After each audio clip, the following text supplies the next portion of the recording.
नमस्कार दर्शक बंधु आज 13 नवेम्बर गुरुवार आज किसी मुख्य खबर पर नजर पकेबा।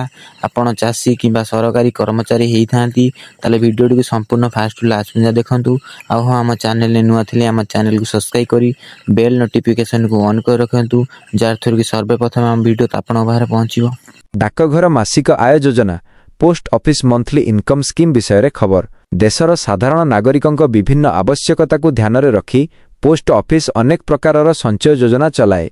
पोस्ट ऑफिस रे आपण TD RD PPF KBP MIS समेत अनेक प्रकार अकाउंट खोली पारिबे। आज आमे आपनकु पोस्ट ऑफिस रो एमआईएस अर्थात मासिक इनकम स्कीम विषय रे कहिबु। पोस्ट ऑफिस मासिक इनकम स्कीम रे निवेशक मानकु एककालीन निवेश करिबाकु पड़िबो, जहा उपरे आपनकु प्रति मासरे एक स्थिर सुध मिलिबो। पोस्ट ऑफिस एहार ग्राहक मानकु मासिक आय योजना रे वार्षिक 7.4% सुध देउछि। पोस्ट ऑफिस रो एमआईएस योजना रे सर्वनिम्न 1000 टंका जमा करा जाई परिबो। एही योजना अनुजाई गोटिए अकाउंट रे सर्वाधिक 9 लाख टंका जमा करा जाई परिबो।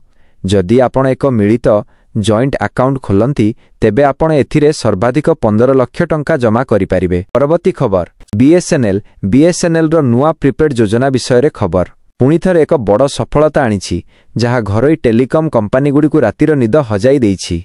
एही बीएसएनएल योजना व्यवहारकारी माननकु असीमित कॉलिंग एवं दैनिक 2 जीबी डाटा समेत अनेक सुविधा प्रदान करे। एही नूतन बीएसएनएल योजना 50 दिनर वैधता सहित आसीथाए।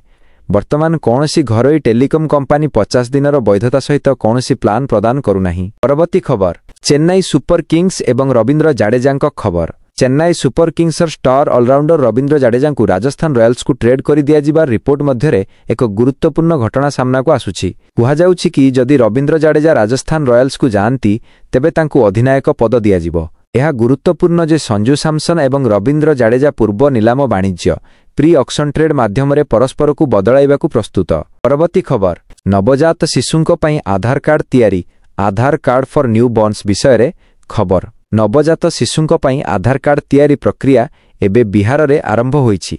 जन्म परे तुरंत पिलामानंकर चिन्हट सुनिश्चित करिबा पई एही कार्यक्रम राज्य सारा 1 लाखरू अधिक अंगनवाड़ी केन्द्र रे कार्यकारी करा जाउछि। एही प्रक्रियार उद्देश्य हेउछि पिलामाने समस्त केन्द्र एवं राज्य सरकारक योजनार लाभ समय मध्यरे एवं सीधा सड़क सेमानक नामरे पाइबा निश्चित करिबा। पूर्वरु शिशु गोटिए वर्ष बयस हेबा परे आधार कार्ड तैयारी करा जाउथिला, किंतु एबे जन्मर गोटिए मास मध्यरे आधार कार्ड तैयारी करा जिवो। परवर्ती खबर रेशन कार्ड विषय रे खबर। देशर प्रत्येक नागरिकंकु खाद्य सुरक्षा आईन अधीन रे खाद्य जोगाई देवाकू केंद्र सरकार अनेक योजना प्रणयन करिसंती।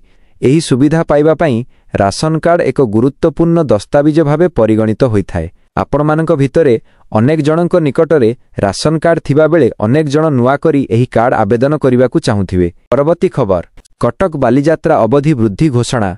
कटक बालीयात्रा को नहीं मुख्यमंत्री बड़ घोषणा। बढ़िला कटक बालीयात्रार अवधि।